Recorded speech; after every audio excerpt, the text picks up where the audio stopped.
दिल्ली के बहुत बड़े बड़े कोचिंग वाले जो हैं, जो बेसमेंट में अपनी कक्षाएं चलाते हैं, 500 हजार हजार स्टूडेंट्स की पूरी स्ट्रेंथ का बेसमेंट वगैरह का क्लासरूम लाइब्रेरी वगैरह बना रखा है।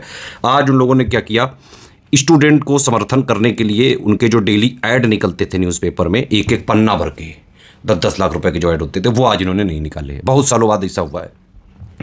दूसरा, इन्होंने क्या किया कि स्टूडेंट्स को आपदा में अवसर का टॉपिक एक्चुअली अच्छे से समझाने के लिए इन्होंने करीबन 600-700 वर्ड का निबंध लिख के अपने ट्विटर में अकाउंट में दिया कि जवाब भी स्टूडेंट्स को जो है सपोर्ट वाला भी दे दिया, और उस पर निबंध कैसे लिखें कीवर्ड्स के साथ वो भी बता दिया। एक आइडियल जो है निबंध लिखने की कोशिश करी।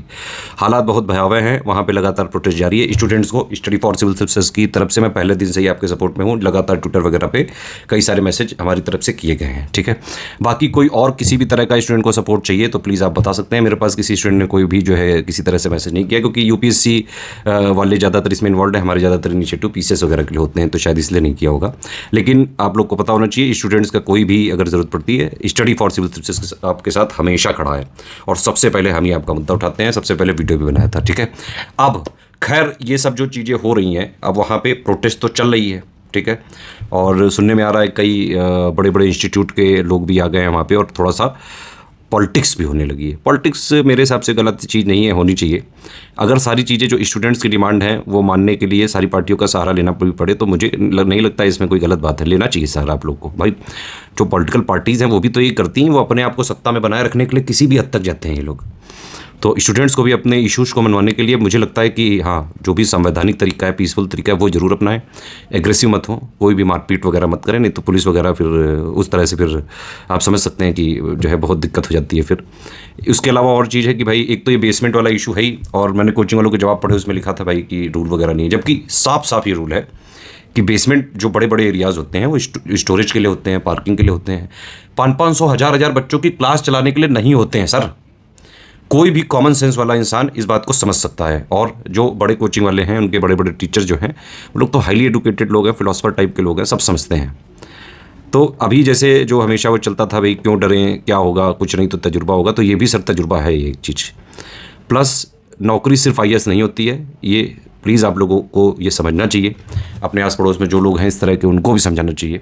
रील वगैरह जो देखते हो आप लोग, IAS entry, royal IPS entry, ज़बरदस्ती इसमें फंसने की ज़रूरत नहीं है। जब पावर ज़्यादा होती है तो रिस्पॉन्सिबिलिटी भी बहुत ज़्यादा होती है, ठीक है। वो बात अलग है कि आजकल के आईपीएस ऑफिसर्स जो लोग तैयारी वगैरह करते हैं, उनके शुरू में ही ये सब चीज़ें होती है कि पावर भी होएगा, करप्शन भी करूँगा, इतना भर दूंगा कि 7-8 पुश्ते खाएंगी। खैर ये सब जो है वहाँ पे देखते हैं जाके लोग, तो इस तरह से कि भाई जो इकोसिस्टम है वो भी समझते हैं। लेकिन कई लोग ईमानदारी से भी तैयारी करके ईमानदारी से भी काम करना चाहते हैं। देखिए आईएएस पीसीएस कोई भी तैयारी करना अच्छी बात है, आप करें, लेकिन आजकल इंटरनेट की एज में सब कुछ आपको अपने घर में मिल सकता है। और अगर पढ़ने की चाह हो तो आप अपने घर के किसी एक कोने में बैठ के भी पढ़ सकते हो। छत पे जाके पढ़ लो, कहीं भी पढ़ लो यार। जो पढ़ने वाला है वो कहीं ना कहीं शांति देख लेता है। घर के आस पड़ोस में कोई कमरा लेके पढ़ लो यार। ज़बरदस्ती दिल्ली क्यों जाते हो? दिल्ली मोस्ट पॉल्यूटेड सिटी है, दिल्ली सबसे ज़्यादा क्राउडेड सिटी है, ठीक है। दिल्ली में फूड वगैरह जो है काफ़ी अनहाइजीनिक मिलता है, और कई सारे स्टूडेंट्स की कई बार जो है ये सब बीमारी हो जाते हैं। बेसमेंट में ज़्यादातर लाइब्रेरीज हैं, 95% लाइब्रेरी बेसमेंट में है। हमेशा रिस्क होता है, एक गेट होता है, उसी से आना होता है, उसी से जाना होता है। बगल में बड़े बड़े नाले गए हैं, बगल में जो है बड़े बड़े तार वगैरह लगे हुए हैं, इलेक्ट्रिसिटी लाइन गई है। हमेशा रिस्क है ये। अगर आप आजकल जो है न्यूज़ वगैरह पढ़ रहे हो तो दिल्ली में मुखर्जी नगर हो गया, राजेंद्र नगर हो गया, पटेल नगर हो गया, ये पूरे एरिया में कभी भी बहुत बड़ी जो है हादसा हो सकता है। ये तो कहिए जो है ये कोचिंग में सिर्फ 20-25 लोग मौजूद थे, अदरवाइज़ 150 की कैपेसिटी थी। और ये तो कुछ नहीं है, जो दिल्ली के यूपीएससी के हिंदी मीडियम के सबसे बड़ी कोचिंग है, जिसके सर भी बहुत पॉपुलर हैं और उनकी बिल्कुल रिस्पेक्ट है। लेकिन उनको ये समझना चाहिए सर, एथिक्स वाली चीज़ें तो आप अच्छे से जो है फिलॉसफी झाड़ देते हैं, लेकिन वो आप अपने पे इम्प्लीमेंट नहीं कर पाए। अब आप चाहे 600-700 पन्ने का निबंध लिख के उसका जस्टिफिकेशन, तो उससे कोई हासिल नहीं है। आप 4 दिन तक क्यों नहीं आपने स्टूडेंट्स को जवाब दिया? और बेसमेंट में आपने क्लासेस वगैरह, लाइब्रेरी वगैरह खोलने की ज़रूरत ही क्या थी? स्टूडेंट्स को क्यों आप मौत के मुँह में ढकेलना चाहते हैं? और स्टूडेंट्स को भी अवेयर रहना चाहिए भाई। आप आईएएस पीसीएस की तैयारी करने जा रहे हो, न्यूज़ पढ़ते हो, हर चीज़ पढ़ते हो, किसी की भी इंडिया में ऐसे जो है गुलामी क्यों करने लगते हो, भक्ति करने लगते हो यार? एक यूपीएससी आईएएस पीसीएस की तैयारी करने वाले स्टूडेंट का तो रैशनल माइंड होना चाहिए कि नहीं होना चाहिए? भाई सबकी आप सुनो, लेकिन करो तो अपने मन की, अपना कॉन्साइंस का तो यूज़ करो यार। आप देख रहे हो कि 500-500 हजार लोग बैठे हैं बेसमेंट में, एक ही गेट है। खुद भी तो समझना चाहिए ना कि भाई ऐसी जगह क्यों जाना है, क्यों ज्वाइन करना है। और ये जो हिंदी मीडियम वाली हैं कोचिंगें, ये बड़ी बड़ी जो भी डेली न्यूज़पेपर में भाई ऐड निकालती हैं, 10-10 लाख रुपए का ऐड होता है, उससे आप लोग इंप्रेस हो जाते हो। भाई वो सब फर्जी हैं।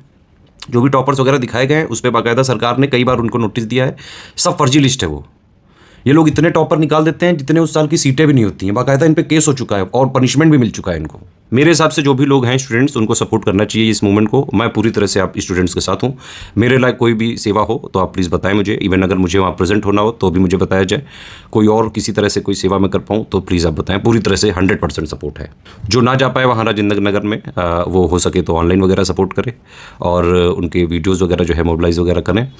सारी चीज़ें संवैधानिक तरीके से हों, ये जरूरी स्टूडेंट्स ध्यान रखें। और कोई भी पॉलिटिकल लीडर आपके मूवमेंट को कैप्चर ना, जो ये आंदोलन चल रहा है इसको कैप्चर ना कर पाए। मीडिया वगैरह की बाइट्स देना अच्छी बात है, जो है मोबिलिटी बढ़ती है, लेकिन पॉलिटिक्स को मत घुसने देना। पॉलिटिकल लोगों को घुसाओ अपने मतलब के लिए, मुद्दे को उठाने के लिए, लेकिन उनको हाईजैक मत करने देना बस। इसके अलावा बाकी लोगों से भी ये रिक्वेस्ट है कि भाई दिल्ली वगैरह अब कोई मक्का वक्का नहीं रह गया है। दिल्ली से बढ़िया तैयार, मैं आपको बताऊं जो दिल्ली की बड़ी कोचिंगों की सच्चाई है भाई, 500-500 लोग बैठते हैं एक साथ। टीचर आया, उसने 1-1.5 घंटे 2 घंटे का लेक्चर दिया, ठीक है। उसमें भी वो क्या लेक्चर देता है, थोड़ी चीज़ें समझाता है और कुछ कहता है नोट कर लो, और वही चीज़ें जो है आपको मिल जाती है नोट्स में। वहाँ पे कोई इंडिविजुअल गाइडेंस आपको मिल ही नहीं रहा है कभी भी। आप 500 के बच्चों के बीच में भाई सबको अगर बताने लगेगा तो क्लास कैसे पूरी होगी उसकी, समझ रहे हो कि नहीं। तो एक्चुअली में आपको सिलेक्शन तभी हो सकता है जब आप खुद पढ़ें, खुद प्रैक्टिस करें, खुद रिवीजन करें, है ना।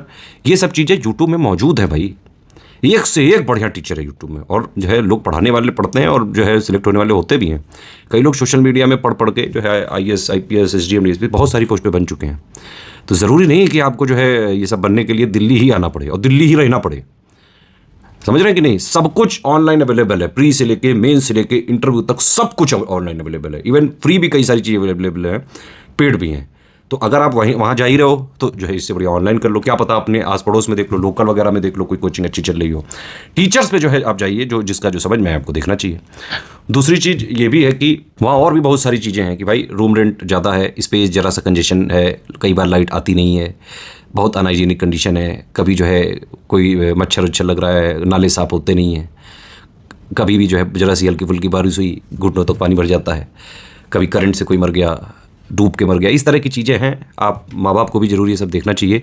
अपने बच्चों की जिद आप माने ज़रूर, लेकिन उनको समझाएं भी, ठीक है। ये सब जो फर्जी कहानियाँ चलती हैं, रिक्शे वाले का बच्चा बना IAS, मोची का बच्चा बना IAS, ये एक आध बहुत रेयर इंसिडेंट होते हैं, सबके साथ नहीं होता है।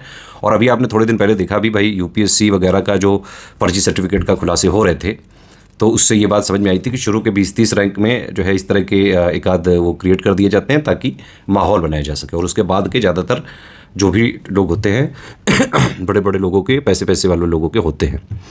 समस्याएं बहुत ज़्यादा हैं, ब्रोकरेज वगैरह की भी बहुत समस्याएं हैं और बहुत दादागिरी चलती है वहाँ पे, मकान मालिक वालों को की भी। इवन किचन में भी लोग जो है शिफ्ट करके लोगों को उठा देते हैं, सिक्योरिटी मनी जो है कभी देते नहीं है वापस। बहुत समस्याएं हैं दिल्ली में, सतर्क रहें, सावधान रहें।